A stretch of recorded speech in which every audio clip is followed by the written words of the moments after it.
Hey guys, welcome back to the channel. Welcome to another video. It's another all new news video that we've got in store for you today, talking about some of the biggest headlines that are buzzing around the world of football, and we got a lot to get into today. But before we do, of course, I would like to remind you all to please like the video and also subscribe if you're new. Both things are always and very greatly appreciated. And for now, let's get into the headlines. First up, we're going to be talking about DušanVlahović, the young striker that's been attracting a lot of interest this January.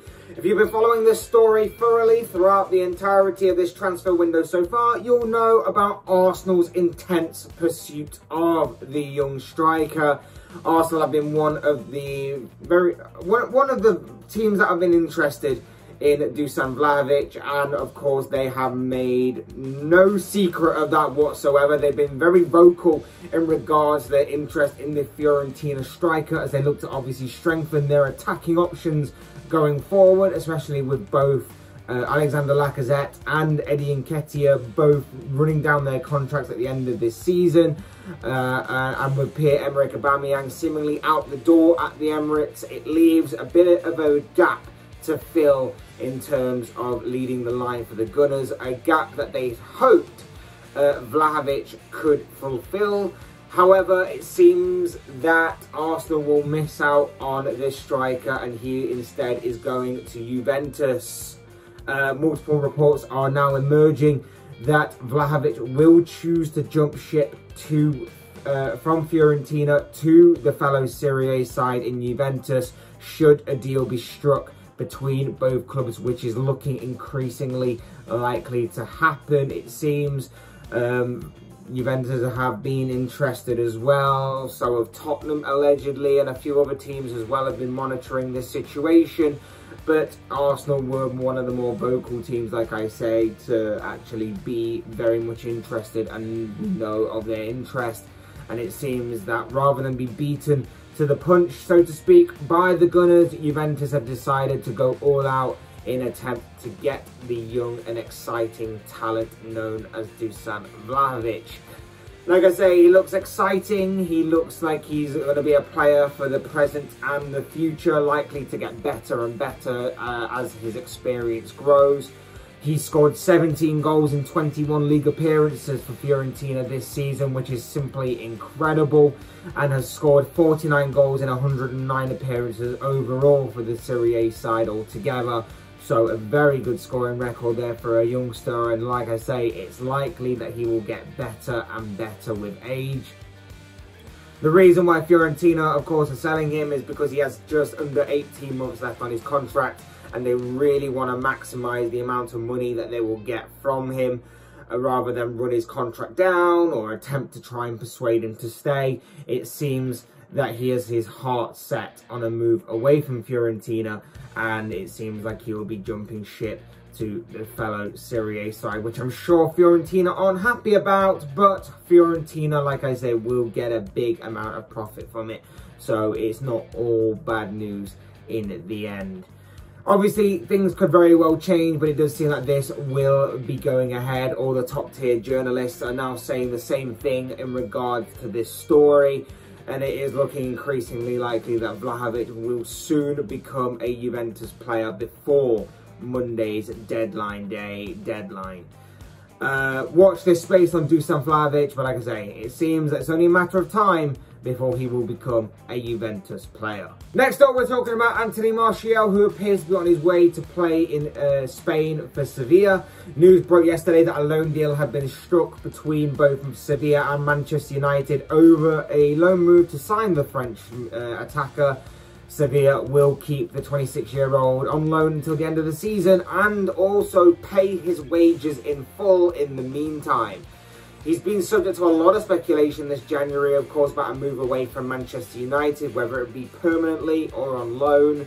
And it's being said that for Martial, it's all about playing time. He's not received a lot of it at Manchester United this season, and it's why he has chosen Sevilla over other clubs that were allegedly interested in his services. The likes of Barcelona and Juventus reportedly had offers on the table for Martial, but it appears that he has chosen Sevilla over those two simply because of playing time. Read into that what you will. We've known about Martial's issues with United this season, like I say, playing time being one of them, but there was also allegedly the public falling out he had with Ralph Rangnick, in which wires got crossed or something along those lines, where allegedly he was accused of not wanting to play, refusing to play for United. There was seemingly some wires crossed, it's seemingly being cleared up and dealt with. So again, read into that what you will, but that is the case, and it just seems like this move will suit everybody, I think. He's never really fulfilled the level of expectation and promise that he once had when he first arrived at Manchester United. I think a move away from United, less pressure and everything like that, will actually do him the world of good. I think he definitely will get more playing time, which is seemingly what he is seeking at Sevilla. And obviously United will probably get a decent package for it, wage packet for it. They obviously won't have to pay his wages in the meantime, if reports are to be believed. So I think that this is a very good move for all parties involved. Sevilla get a decent player that's willing and wanting to reignite his career. Martial gets a move away for playing reasons and wanting to play more games, and United will get a decent financial part on this deal. So I think this is a deal that suits all three parties very, very well. At the time of recording though, this deal isn't yet official and complete, but it seems that Anthony Martial will be playing his football for Sevilla, in Sevilla, for the rest of the season. Next up, we're talking Newcastle United, who have already made waves in this transfer window, of course, but could they be about to add a new addition to their squad?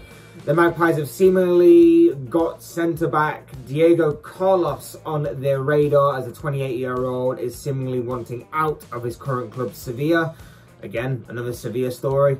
It's being said that he handed in a transfer request last week, and it was reported that Newcastle can land their target if they pay 45 million euros for him, which works out at just about under 38 million pounds. However, for Newcastle, they could face competition. Sky Sports are reporting that an unknown Premier League team they believe to be based in London, that is not West Ham or Arsenal, are also monitoring this deal, this situation. So they could face a bit of competition there. It's being said that talks are still ongoing between both parties, but progressing to a point where they feel positive that a deal can be struck, it seems. That's the vibe I'm getting from some of the reports that are floating around.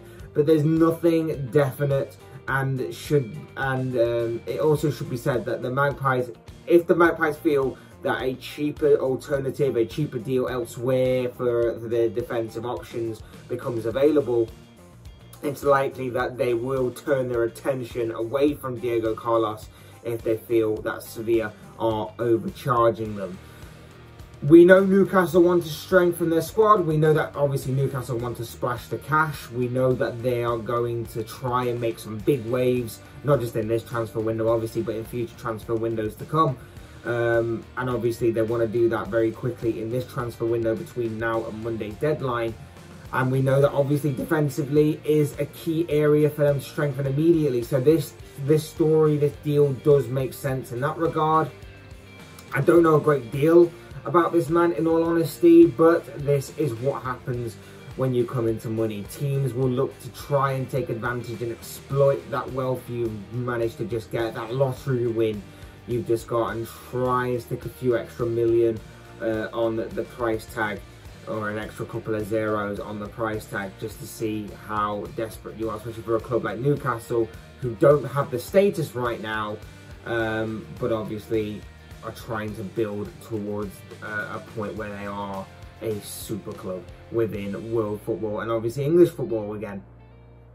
Either way, we'll wait and see what the rest of this transfer window holds for Newcastle United, but Diego Carlos might be a name to keep your eye on going forward. Next up to a story we have talked about a fair bit in this transfer window actually. It regards Adama Traore. The Wolves winger has been subject to a lot of speculation this January surrounding his future, and it appears that we are edging ever closer to this saga being resolved.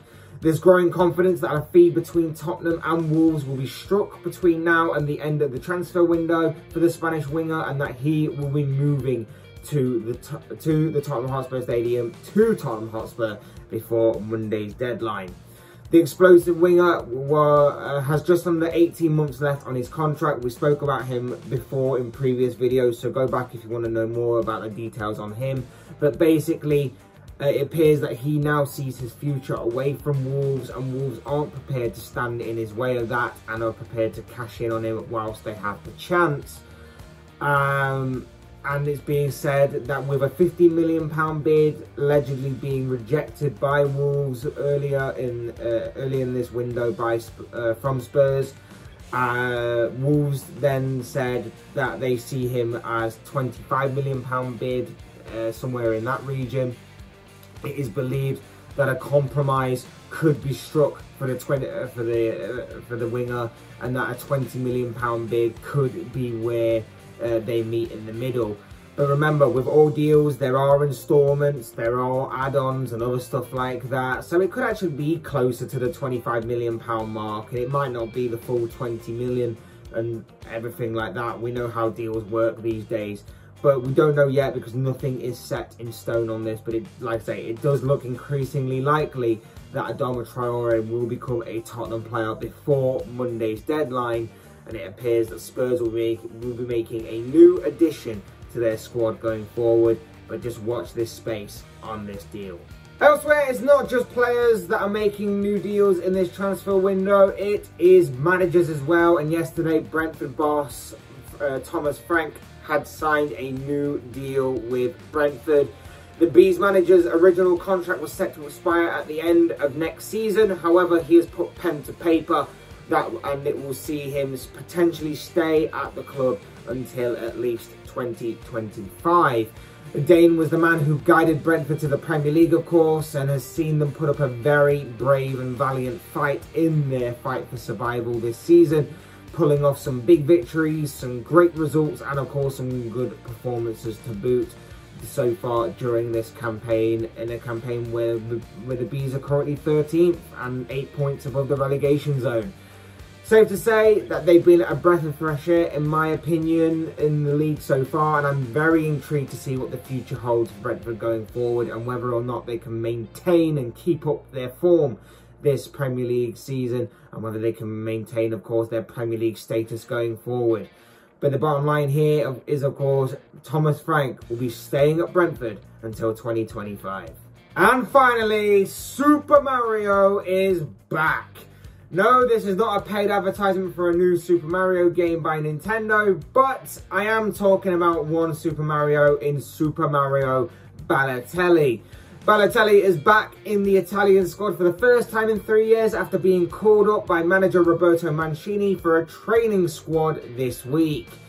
There's a mini international break going on. We're in the early days of an international break for the South American teams, I believe. So many leagues around the world have decided to take a bit of a winter break during this period. Italy won't be playing any kind of official match during this time. But Italy have decided to take the opportunity to have a training squad this week ahead of obviously their qualifying matches that are coming up that are set to begin in March for the Qatar World Cup at the end of this year. Since winning the Euros last year, Italy have somewhat struggled a little bit to maintain the kind of form they showed within that tournament, particularly in an attacking sense, and Mancini has seemingly decided to shake things up a bit. And to be fair, you can't shake things up more than by bringing the infamous Mario Balotelli back into the fold. The striker, who now plays his football in Turkey for Adana Demirspor, I hope I'm pronouncing that name right, I'm sorry if I'm not, has scored 8 goals and assisted 3 times in his 19 league appearances this season. It's the kind of form that has seemingly been enough for Mancini to reconsider the 31-year-old. I know, he's 31 years of age, he's seemingly been around forever, he's 31. For his plans going forward with the Azzurri in an attempt, like I say, to seemingly shake things up and to see if he can get a tune out of his strike force. The Italians will not want to miss out on another World Cup. That is the bottom line of all this. They missed out in 2018 in Russia. They do not want to miss out on 2022 in Qatar. So there's even more pressure for the Italians to succeed and qualify this year. And whilst it would be an incredible story if Balotelli did go on to help them get to Qatar at the end of this year, they have been dealt a very tough draw to get there, and it obviously does remain to be seen whether Balotelli can impress enough for Mancini to genuinely consider him for a match day and for the match day qualifiers that are coming up later on this year. So keep your eyes firmly focused on Italy and obviously the upcoming World Cup qualifiers, because they are set to be very explosive between now and when we get to Qatar going forward. But of course, as I always say, these are just the thoughts, comments, opinions, predictions, whatever you want to call it, of this guy. I want to know what you guys think on any of the news topics that I've talked about in this video. Any of the news topics that take your fancy at all, I'd love to know your thoughts, your comments, opinions, and predictions, and whatever else you want to call it, down below in the comment section, because I'm sure it'll make for interesting reading.